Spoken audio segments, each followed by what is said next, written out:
Good morning. I'm Jason. I am the student pastor here. I laugh because my family has this tradition. We watch fail videos weekly, okay, as a family. And so I laugh because I'm like, man, those are so stupid. But then I try to think of, like, have I done things equally as stupid? And yes, I have. But no, that's our family tradition. It's like America's Funniest Home Videos, right? You know, remember that show? Does it still exist?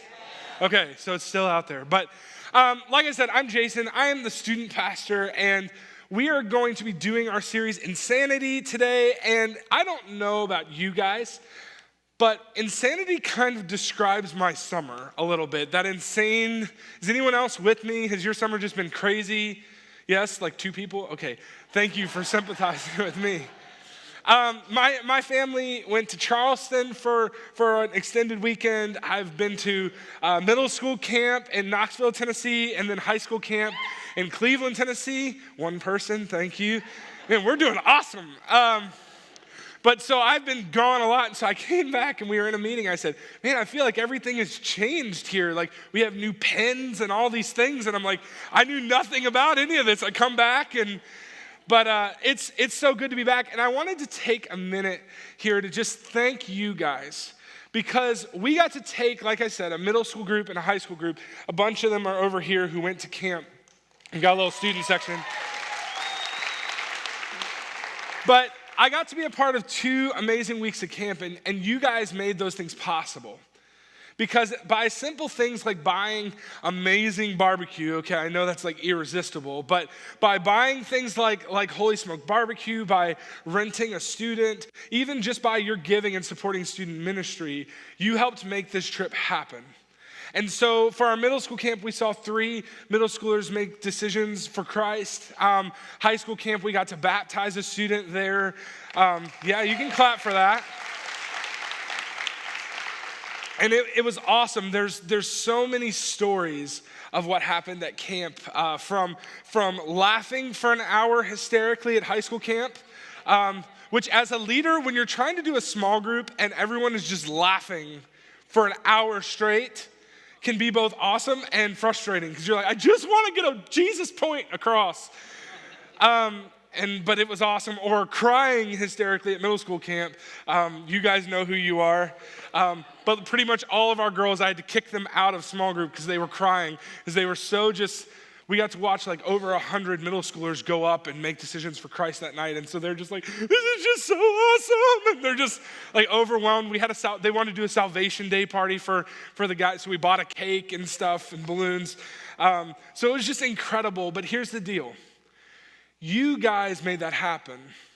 You guys are making a difference in the lives of students and allowing them, you heard it in the video announcements, we say it all the time, but we exist to help people know God, find freedom, discover purpose, and make a difference. And by doing those things, you've helped students to, know God, discover their purpose, find freedom, and come home and make a difference. The whole theme of camp was kingdom workers. And so we've kind of unleashed a group of kingdom workers, and all across the country, students are going to camp and being empowered to be kingdom workers. And you guys played a role in that. And so here's my encouragement to you. You saw the video of Haley, and she is amazing. Some of her girls are in here, right? Yeah, some of you guys were in the video. But we have a ton of areas here at the church that you can serve, whether it's in student ministry, and we would love to have you. I mean, we can always use group leaders, we can use snack bar leaders, we can anything, tech, whatever. But there's so much going on here as a church, whether it's small groups. I mean, kids camp just ended, and that was an incredible week. Yeah, that was amazing. And so there's so much going on here. We just don't want you to miss out on what God is doing. God is doing amazing things through our church, and not just in our church, but churches all over our community. But we have so many opportunities here for you guys to serve, and we want you guys to get connected. And so whether you feel like, man, I don't have the ability to do any of that stuff, that's you. It's not about you. It's about God empowering you to do what he wants you to do. And so go to the connect room, get connected, get in a small group, do all those things, because there's a lot happening. God is moving in amazing ways. And so I wanted to say thank you. And it's awesome. So some of you are ready for summer to be over. August 10th, parents, August 10th, your kids go back to school. So let's pray, and then we're going to jump in here. So, Father God, I thank you for today. And God, as we look kind of at the things that have happened this summer and all the lives that have been changed through kids camp, through small groups, through student camp, God, you're just moving in an amazing way, and we don't want to miss out on that. We want to be a part of that. And so, God, today, as we dive into your word and look at what you have to say about being your disciples, I just pray that you would open our hearts, that you'd have us listen to what you'd have to say, because I know this word has been working on me this week. And so, God, I just pray that you'll help us to hear what you want us to hear. In your name I pray, amen. So I've had the opportunity to share a couple times on this stage, and every time I kind of get a little vulnerable because I figure if I put out all of my quirks and awkwardness to you guys, then there's no blackmail to be had later down the road. So if I put up all my embarrassing childhood photos, then there's nothing you can use against me because it's all out there, okay? And so I've been able to do some of that stuff, and I want to share something with you today that as I was thinking about this message, I was like, I feel like you need to know about me. I am an impulse buyer. Anyone else? Does anyone else impulse buy? Like, people blame it on the wives and go, don't give your credit card to your wife. Like, that's the joke. It's the other way around in my family. Like, I need to be the one without the credit card because I like things. Yes, and back in the day, this is not so long ago, when you wanted to impulse buy something, you'd turn on HSN or QVC and you would see what they had. And they would have this gaudy fake diamond necklace that you could get for 3 payments of $400, you know, like, and you're like, that's a great deal. Like, and then shipping and handling is only like $50. Like, this is amazing. And so you would like call into the number and they would trick you. There's only 96 left. Buy now. And they still do that. Like, you know, all the new wave oven or whatever. And some of you guys are like, I have that. He's talking about me. But all of these things online, like people watch these and they go, this would change my life. And so they buy it. But now we have things like Amazon. And you have things like Amazon Prime where you can buy something and have it at your door 2 days or less later. I read a friend's Facebook post the other day, and there's something even faster where you can order on Amazon and have it at your door that day. Like that. My parents live right down from an Amazon plant, and they can literally drive there and pick up their stuff. And now they're talking about drones and all that. I'm like, oh gosh, someone's gonna have a gun shooting drones out of the sky and taking your stuff. Right? Like, but so, now you all are thinking about that. So, but anyway, so I impulse buy, and so I go to websites where there's like these really like trendy kind of hipstery things, and I look at them because I think they're cool. And so they'll sell you like this metal coffee cup, and I love coffee. Like, I love coffee more than, man, I love coffee. I don't do K-cups. I barely do Starbucks because I'm like a coffee snob. But they're like, they'll sell you this metal coffee cup, and it's like $60. And it's no different than any other coffee cup at Walmart, but then they tell you the story behind the cup. Well, this cup was crafted by an 80-year-old artisan in Sweden who has spent his whole life designing the perfect coffee cup. And I'm just reading the story going, yeah, that is the perfect coffee cup. I like coffee, I need that cup. And they convince me to buy these things, right? And so I'm reading these stories of this leather belt that aged in a barn somewhere for 90 days or what, I don't even know. I'm making this stuff up. This is what they do in these meetings. They go, how can I entice someone to buy something they don't need? And so one day I was surfing Facebook. And I don't know if you know this, but Facebook, Google, all of these companies, they tailor their ads to you. So they know what you're looking at, and then they show you more of those things. And so I'm online and I'm on Facebook when this ad pops up for wooden sunglasses. You know what I was thinking. I need these sunglasses. If I want to be in touch with the youths of today, I need wooden sunglasses. And then they go, and they're free. And I really need these sunglasses. I'm like, they're free. How can you not buy free sunglasses? Plus like $7 shipping and handling. I'm like, okay, $7 for sunglasses, not a big deal, right? Like you go to the gas station or Walmart or something, buy your little $7. I'm like, okay, I'll buy these sunglasses. So I talked to my wife, I'm like, honey, think of how cool I would look in these sunglasses. Think of how hip this would make me. I need these sunglasses. So eventually she caves. She doesn't want to tell me no. And so she goes, okay, you can get the cheap sunglasses. And so I buy them. And I waited for like a month. You don't wait for anything for a month. I waited for a month. They came from China. They had the scribbles on there that I can't read of the address from China. And I saw the packaging and I knew what they were and I was so excited. So I rip open the packaging and I pull them out and I have a giant head. And so they barely fit. And they may have had like 1% UV protection. Maybe, they were pretty much like clear glass, they looked like sunglasses, but they are the worst sunglasses I've ever bought. And I've bought my fair share of hey, if you buy 2, you get them for less, at the flea market. I bought my fair share of sunglasses that way. And these are quite possibly the worst I've ever bought. Not to mention, they aren't even actual wood. They are plastic that's made to look like wood.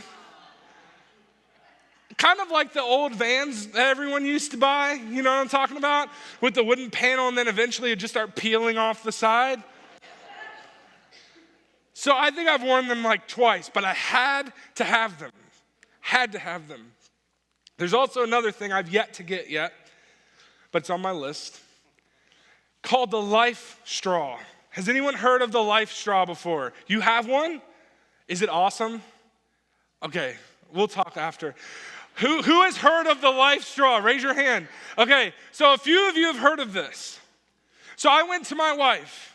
I said, honey, the Life Straw.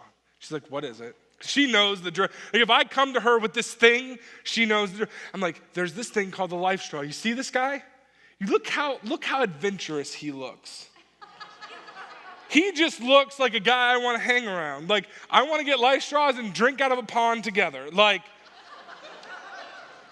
And the Life Straw is supposed to filter out 99.9999, however many nines you want to throw at the end, % of whatever's in the water.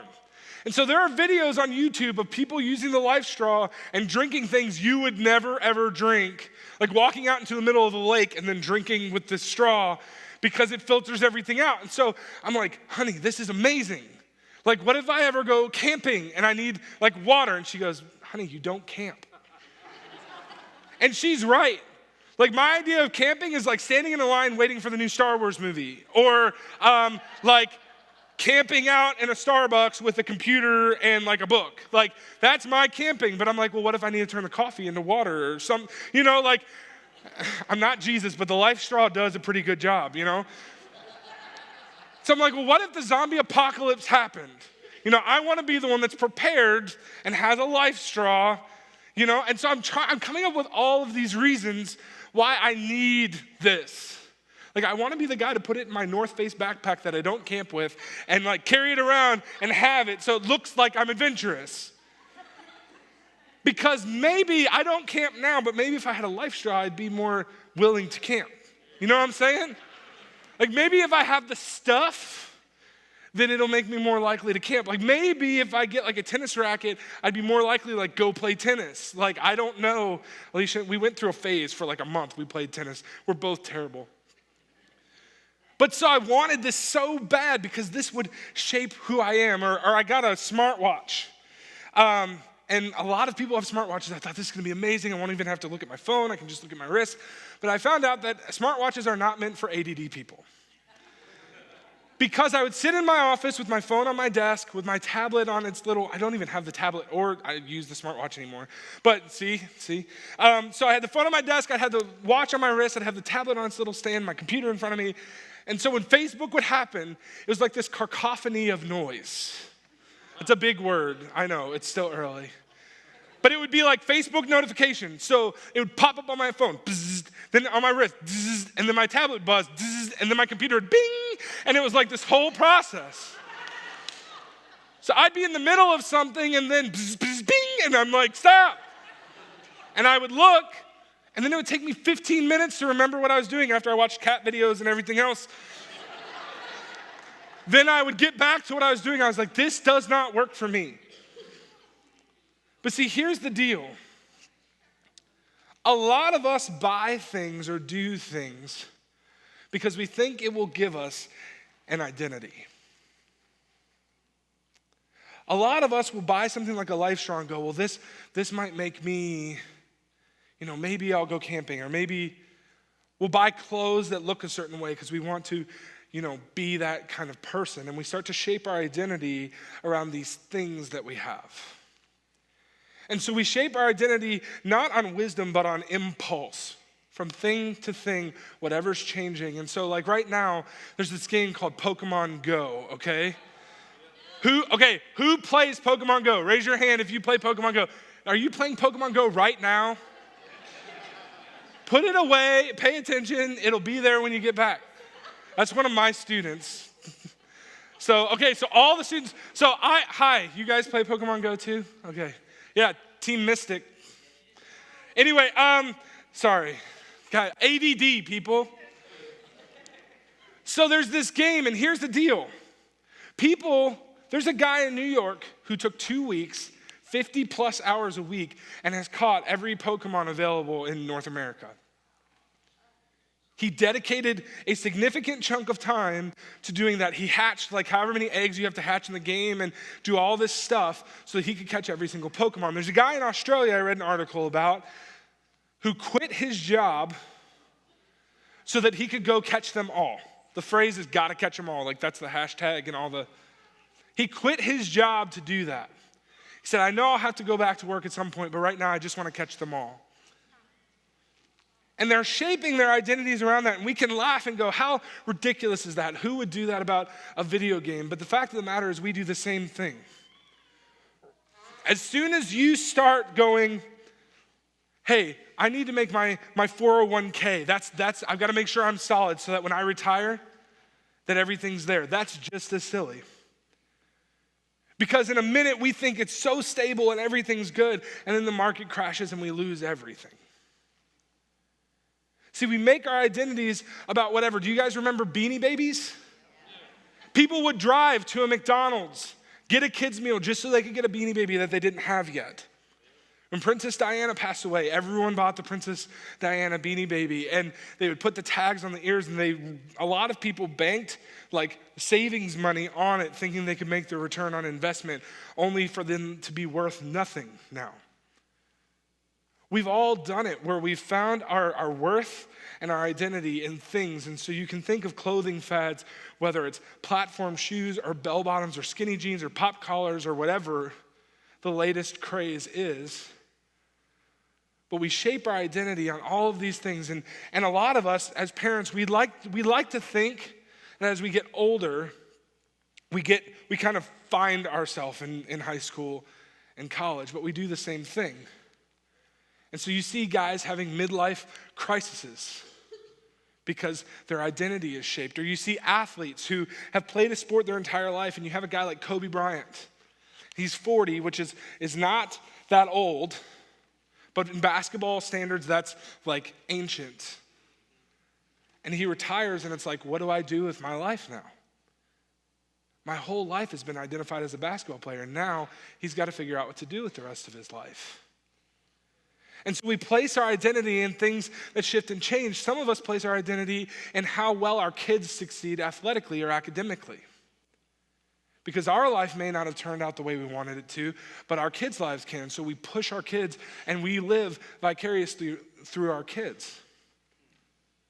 And so we start shaping our life based on all of these things, all of our Instagram likes, Facebook likes, everything, all of our engagement online, all of these things, we start shaping our life around those things, and we say, this is important, and let me just stake my foundation on this, and I should be good. But the fact of the matter is, things start falling apart at some point in time. And so we deal with this for our entire life. And the problem is our identity becomes wrapped up in what we can do and ourself rather than who God has created us to be. And so as we continue going, we're going to jump into Luke chapter 14. And the funny thing is, when we did this series, every pastor could pick whatever parable they wanted, and all of us picked parables from Luke. So apparently Luke had something right, or we could have named the series Luke, I guess. But we find Luke, he's a doctor, okay? Luke is a doctor. He's very meticulous about how he writes and how he formulates all this stuff and puts all the stories together. So you find Luke talking about Jesus, and Jesus is hanging out with a crowd that's a little bit different from the one he normally hangs out with. See, Jesus was used to hanging out with fishermen, with prostitutes, with tax collectors, with sinners, with lepers. He would hang out with all the people that when you went to high school would have been at the weird kids table, okay? That's who he normally hung out with. But at the beginning of chapter 14, you find Jesus with the Pharisees. And these people are the ones that had it all together. Like if you can think of that person that you look at and go, man, they've just got everything going for them, that would be who the Pharisees were. They were paid to follow Jesus for a living. Like that's what they did.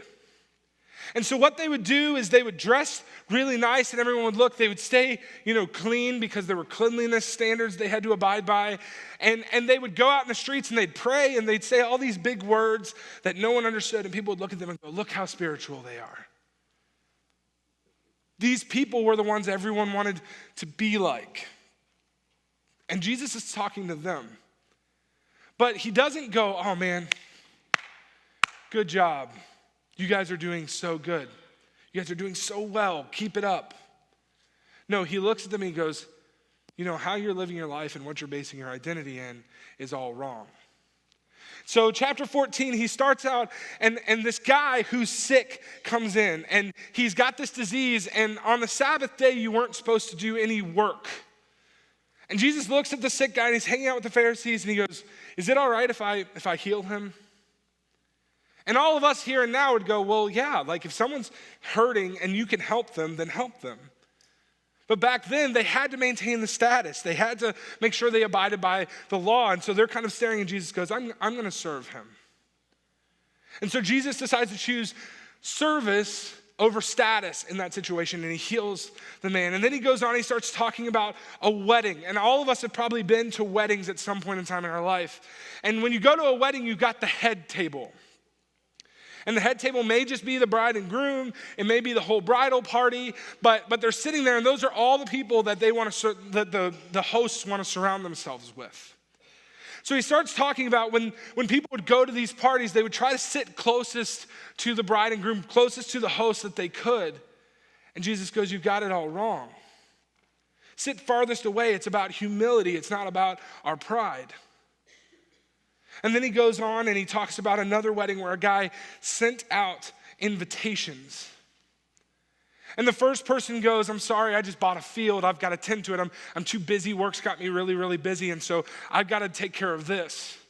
The next person goes, I'm sorry, I just bought some oxen, kind of like the new gadget. I've got to test them out and make sure they're worth what I paid for them. And then the last guy goes, hey, I just got married and we're just busy trying to, get our home together and everything else. And so we just can't come. And he looks at them and he goes, it's not about your effort. It's about my invitation. And so all of these things that they have based their identity on, their status, their pride, their effort, all the things that they can do, Jesus in one chapter just goes, you've got it all wrong. Your priorities are all mixed up. And so he goes on and he's like, okay, let's get this straight, because a lot of us do the same thing. We go, if I can be good enough, if I can make enough money, if I can provide a comfortable enough house for my family, if I can get enough so I can retire young. And we try to do all these things. We try to build our status and our effort. And then Jesus goes on. And so in chapter 14, starting in verse 25, it says this. It says, a large crowd was following Jesus, which when you're doing miracles and healing people and doing all this stuff, a crowd is going to follow you. Like they were like, I want to see what's going on. This guy's saying a lot of really good things and he's doing all these cool things. And he turned around and said to them, and Jesus is getting ready to lay like the most smackdown message of all time, okay?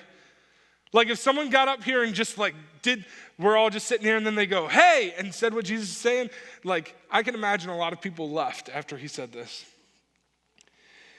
He looks at them and he goes, if you want to be my disciple, if you want to be my follower, if you want to be someone who is like me, you must hate everyone else by comparison. Your father and mother, your wife and children, brothers and sisters, yes, even your own life. Otherwise, you cannot be my disciple. That's a tough pill to swallow. And he doesn't stop here. But as I was thinking about this passage, I'm married, I have a 20-month-old son, and I've got one on the way. And I was thinking about them. He goes, you've got to hate your wife and your children in comparison to me. Because when we realize how great God is and how much he has done for us, everything else kind of falls to a much lower bar because God's bar is so high. That still doesn't make it easy. Because I was thinking every night when my son goes to bed, we read a Bible story with him. And so his name's Benaiah, and we'll go, come on, Benaiah, and we'll get his little kid's Bible, and he normally has some kind of toy with him. He'll go, Tiger, and then he'll grab Tigger or whatever. And so I'll sit on the floor, and he sits in my lap, and we read this Bible story together. And then we pray, and either Alicia or myself prays. We alternate who prays, and then we say amen. Benaiah goes, amen, in his little 20-month-old voice. Then I say, good night, Benaiah, and he goes, good night. And I say, can you say, I love Dada? And he goes, I love Dada. And I look at him and I go, and I love Boogie. Because that's what I call him. And so every night, that's our ritual, and I hug him and I kiss him and I walk out the door. So when Jesus says you've got to hate them in comparison to how good God is, that's tough. Because a lot of the times as Christians, or even as non-Christ followers, we kind of put God on the back burner of our life. And go, when I have time for you, God, I'll come to you. Then he goes on and he says this, he says, and if you do not carry your own cross and follow me, you cannot be my disciple. And so what he's saying here is you've got to be willing to die for me. If you were a Roman citizen and someone came to your door with a cross, you'd hug your family, kiss them goodbye, and realize you would never see them again. And it wasn't like a quick, painless death. People would be on the cross for days, suffering. And he's looking at them and going, you've got to be willing to take up your cross. Luke 9:23 says, then he said to the crowd, if any of you wants to be my follower, you must give up your own way. Take up your cross daily and follow me. We wear crosses on necklaces, we get tattoos, but it's not just this cute thing. He's going, guys, this is serious. And he's not just asking you to do it because that's what you should do. He's going, look, I'm going to do the same thing. I'm going to take up a cross and I'm going to die for you because I love you that much. Jesus is saying, this is the cost of what it's going to cost to follow me, because not everyone's going to agree with you. Not everyone's going to like this. And so you've got to be willing to follow me no matter what. So he says, take up your cross. He says, hate everything in comparison. Take up your cross. And then he goes on and he says, but don't begin construction Or don't begin until you count the cost. For who would begin construction of a building without first calculating the cost to see if there's enough money to finish it? Otherwise, you might complete only the foundation before running out of money, and then everyone would laugh at you. They would say, there's the person who started that building and couldn't afford to finish it. And I think we have too many foundation-only Christians. We have a lot of people who said, God, I'll follow you as long as I make this much money, as long as I have air conditioning, as long as I don't have to go overseas, as long as boom, boom, and we come up with our list of things and we go, God, I'll follow you as long as all of my conditions are met. And God's looking at them and going, that's not how this works. And so we build our foundation on this sand. We go, I'm going to build my foundation around these things. If I can just get myself set up enough, if I can get enough money for retirement, and then when everything goes away, when all of our retirement just evaporates with the market, everything starts crumbling down on us and we're going, why God? Because we built our foundation on the wrong thing. Jesus is looking and going, count the cost. It's going to be difficult to follow me, but my foundation never changes. It will cost you everything, but you're not going to be able to hold everything that I'm going to give you if you trust me. Because you've got to count the cost and not just build a foundation that when times get hard, we just kind of walk away from. And he goes on in the passage and he says, or what king would go to war against another king without first sitting down with his counselors to discuss whether his army of 10,000 could defeat the 20,000 soldiers marching against him? And if he can't, he will send a delegation to discuss terms of peace while the enemy is still far away. So you cannot become my disciple without giving up some of the things you own. No, he goes, you can't be my disciple unless you give up everything that you own. And here's the deal. God's not just saying, hey, give me everything you got and then good luck. He's not saying, hey, give up everything and then maybe I'll help you out, maybe I won't. What he's looking at you and saying is he's going, give up everything because I've got so much more to give you. And so when we let go, we open ourselves up to God going, now let me give you my purpose. Let me give you my direction. Let me give you my love, my hope. Because a lot of the times we carry all this stuff and it just feels so heavy and we feel like we're just walking through life alone and no one understands and I don't know how I'm going to manage all these things. Because I've got this going on and this going on and this going on. If God only understood all the things that I'm responsible for. And we're carrying all these things and God's like, just give it to me. If you will just let go of these things, I will carry them for you. And then you're opening yourself up for me to give you other things. The Bible says, God says, my burden is like light, my yoke is easy. But we've got to be willing to let him come alongside of us and lift us up. See, we hold on to all these responsibilities, and what he's saying is you've got to give up your identity to take on God's identity. You've got to give up all the things that you are placing your value and your worth in and go, God, I want your value and your worth. Because here's the deal. This is why this is insane. We do these things over and over and over and over again. And then we look at God and go, why is nothing changing? I tried this and it didn't work. And so then you do what? You try it again and it doesn't work. You get in relationship after relationship after relationship, and then you wonder why none of your relationships are working. It's because you're trying to do it on your own. You're trying to make the best of it, and God's like, just put me first, and then I'll help out here. I'll work through your marriage. If God is at the center of your marriage, then you always have something to hope in.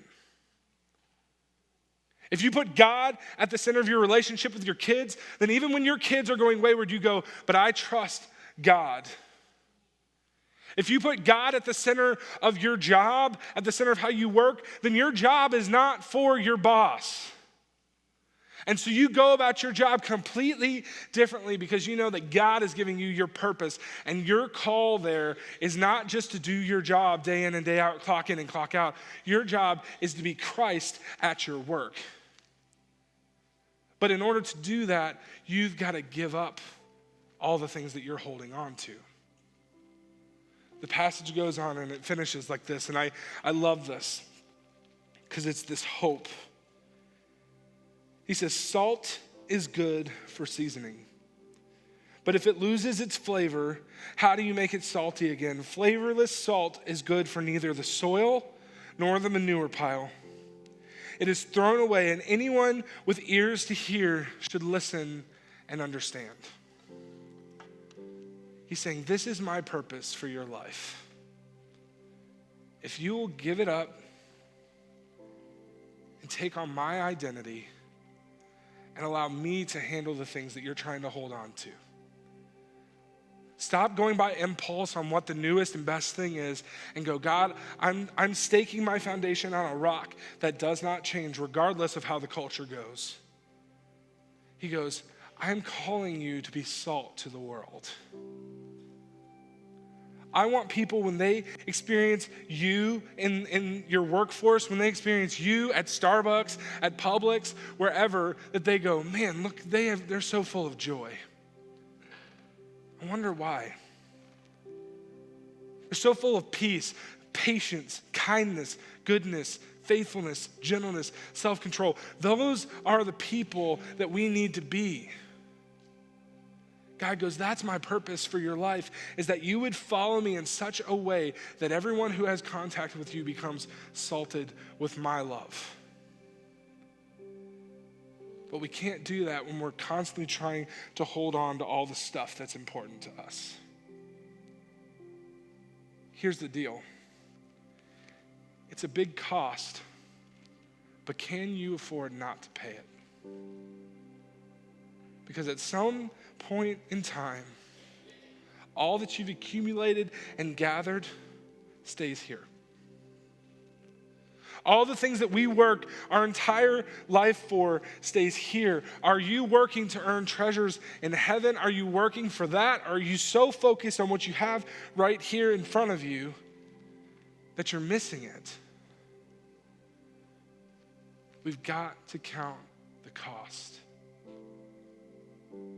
It costs you everything, but it gains you even more.